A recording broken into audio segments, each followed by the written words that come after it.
Painting is a lot of fun most of the time, but once in a while, when you just know your painting looks awful and you're about to throw it in the trash can, painting can just as well ruin your mood. Here are 5 of my top 10 painting tips to prevent that from happening.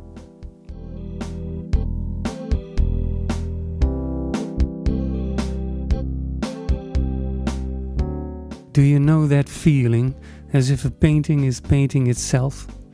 Every brushstroke is to the point and effortless.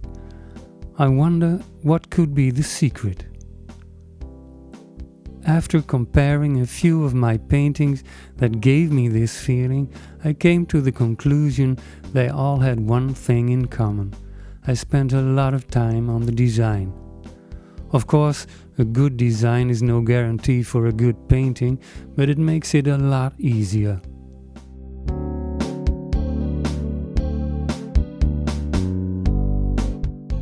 A lot of painters use photos in their work, nothing wrong with that.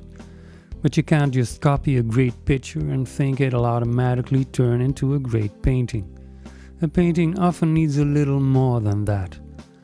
What's the story you want to tell?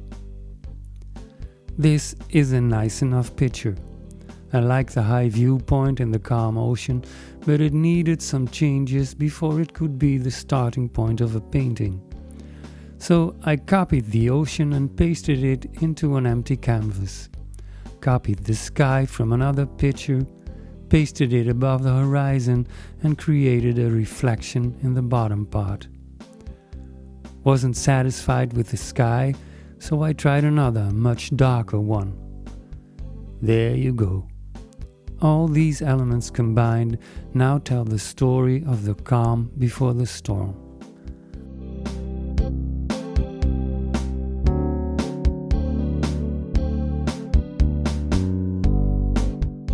When you're planning a big painting, it can be useful to make an oil sketch first. Somehow, the transition from pixel to paint tells you if it's a good idea to turn the design into a painting or not. Plus, you can solve some problems in your sketch that you otherwise would have had to solve in the final work. For more oil sketches, please check my online sales page at paintingskies.com.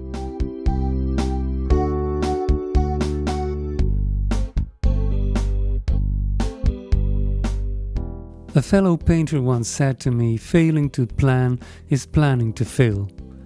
I don't know if this is always true, but if you make realistic landscapes like I do, planning is pretty important. For example, I often have to make a choice between leaving the clouds white or paint them on a dry blue bottom layer later on. I applied the first method in my How to Paint Clouds video, but both approaches have their advantages.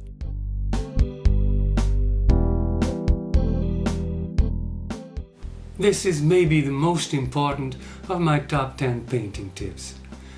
We all hate it when a painting goes wrong, I know I do, but maybe we could look at it from a different perspective. Setbacks are crucial in the creative process. They force us to find new solutions, and without them we wouldn't get ahead. If you look at it this way, you'd almost welcome a setback, but that may be too much to ask.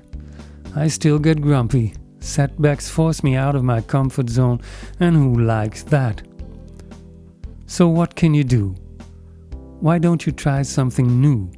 Like use a white brush instead of the tiny ones you're used to. Try a different set of colors. Try canvas instead of wood, whatever.